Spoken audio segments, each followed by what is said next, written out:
get this out the way now, I will only be reviewing Mad Max Fury Road, the 2015 movie starring Tom Hardy and Charlize Theron. I haven't seen anything in the Mad Max universe, whether it's the original or modern versions. I thought that would be it, but then I was asked, will you be watching the colour version or the black and white version? I've never been asked this before, but just to confirm, it's the colour version I'll be reviewing, not the black and chrome edition. I know very little about Mad Max. It's set in an apocalyptic world and there's lots of cars used. That's it. Let's get into it. Here's my review of Mad Max Fury Road. Max is a solitary man in an apocalyptic wasteland who gets captured by a gang known as the War Boys and taken to the Citadel to be used as an unwilling blood donor. Furiosa meanwhile leads a war rig convoy to trade food and water with oil. She takes a detour stealing the war rig, which gets the attention of the leader of the Citadel, Immortan Joe. He leads his own war party to pursue her, but Furiosa loses them in a sandstorm. The only vehicle that chases the war rig into the storm and survives is the one driven by a zealous follower of Immortan Joe, Nux, and his blood donor, Max. In the aftermath of the storm, Max, chained to an unconscious Nux, holds up Furiosa at gunpoint, where it's discovered that she has smuggled out Immortan Joe's 5 wives, 2 of which are pregnant and are heading to the Green Place, a promised land where they can live in peace. After a scuffle, Max manages to get free of Nux and steals Furiosa's war rig, but he doesn't get far due to a kill switch she has installed. Max reluctantly agrees to join the women on their quest, but unbeknownst to them, Nux has snuck on board. Joe and his war party pursue the fugitives, and after escaping through a canyon controlled by a biker gang, Immortan Joe catches the war rig and Nux makes himself known to Joe, promising to take down the rig. However, after he fails, Joe attempts to attack the rig. One of the pregnant wives, Angard, attempts to use herself as a shield. Unfortunately, she falls off the rig and is accidentally run over and killed by Immortan Joe. The remainder of the wives grieve Angard's death, and Nux, questioning his worship of Immortan Joe, decides to help the crew of the war rig, especially when the truck gets stuck in the mud. They escape the mud and the attack from the Bullet Farmer and find Furiosa's tribe, the Allmothers, who are from the Green Place. However, the Green Place no longer exists and is now a swamp. Furiosa, trying to fulfill her promise to the wives, comes up with the plan to drive across the salt flats to a new place. Max stops them shortly after they set off and convinces them to head back to the Citadel, which is now unguarded and has all the water and greenery they need. On the way back, the war party track them down and a brutal battle ensues, with many people injured or killed. It comes to a head back in the canyon when Immortan Joe is killed and Nux sacrifices himself to stop further pursuits of the war rig.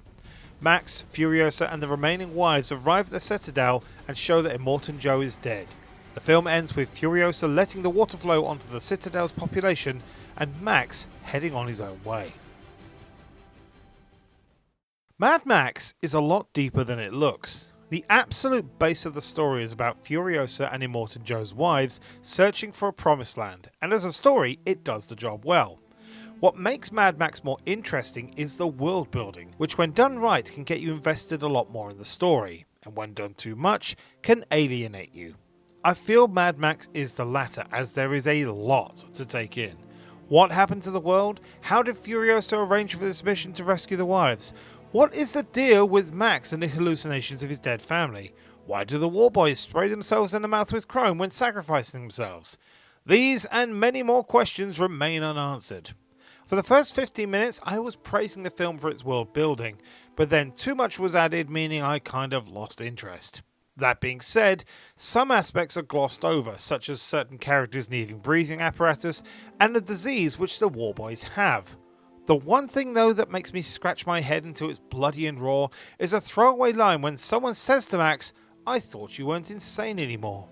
I don't think it's established that Max is insane, and if this is a reference to the title Mad Max, it's not established if that's the case. Is it because of the hallucinations? He never tells anyone about those.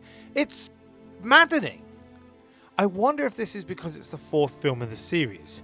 I didn't know until after I wrote this script that this is a straight sequel rather than a reboot. It means the film is quite welcoming to new viewers, but at the same time, maybe this is the reason I felt lost. There is a lot that is built on though. The glorification of Immortan Joe and the War Boys, seeing him as a deity, is fascinating, with the ultimate goal being to sacrifice themselves in his name and end up in Valhalla. However, places like the oil fields and Bullet Farm and those that run them, especially the Canyon Bike gangs, are just glossed over. And it's worse with the All-Mothers tribe. It means that their deaths later on don't mean anything. Nux' sacrifice does, because he's not sacrificing for Joe or for glory, but to save the convoy. True self-sacrifice instead of martyrdom. Whereas the story is something I have mixed feelings on, the action on the other hand is really good. The vehicles look amazing and each appears unique, building on classic car designs and making them look more suitable for the wastelands they live in. Some of the battles with the weapons attached remind me a bit of Robot Wars. That might just be me though. Visually, I'm glad I went with the coloured version because although they look very similar, the desert backdrop makes for a fascinating setting to show how barren the world is. The costumes are intimidating and jarring throughout, and there's such a variety between the many people and tribes, making for a rich tapestry of characters. Acting wise though, I feel this is Tom Hardy's weakest performance I've seen so far. Now granted, that is a high bar, but his muttering, growling voice and overall lack of importance to the story is disappointing. This is Charlize Theron's starring role. Furiosa is the protagonist and Theron is front and centre. It is a great performance, but not as good, in my opinion, as Nux, played by the very talented Nicholas Hoult. He has the best character arc and portrays a character which becomes self-aware incredibly well. Also, Nathan Jones is here as Rictus, and as a WWE fan of the early to mid 2000s, I found that neat. I found Mad Max a film I could say is well made, but not something I would go back to or watch more of in this series. It's just not my thing. I've gone into films thinking they aren't for me and coming away with my mind changed, but Mad Max just doesn't do it for me. As good as it is, I was surprised to see it nominated for 10 Academy Awards, winning 6, which is the most ever won by an Australian film. Its wins here for Best Sound Editing, Best Sound Mixing, Best Production Design, Best Makeup and Hairstyling, Best Costume Design, and Best Film Editing. Like I said, it's a well-made film, and not the shallow action movie that it appears to be. A lot of practical effects were used too, not much in the way of CGI. It makes the film stand out more visually. As well as being a critical success, it was successful commercially too, making $380 million at the box office. This despite several production issues, which included issues in filming scenes at the Citadel, going over budget, and on-set clashes between Tom Hardy and Charlize Theron. Mad Max is a film I can recommend, despite being unlikely to go back to it. The action is immense, and the story could be taken as a skin-deep action movie or as a deeper, more fleshed out world with so much more to tell. I enjoyed the film more than I thought, but in the end, I'm not mad for Fury Road. Thank you for watching this video. If you like what you see, please give this video a like and share it on social media. Maybe leave a comment below about what you thought of this video. And if you'd like to see more, please subscribe for more content. If you'd like to support me in other ways, you can buy merchandise at bradleyj.tmail.com, where you can buy t-shirts, tote bags and more.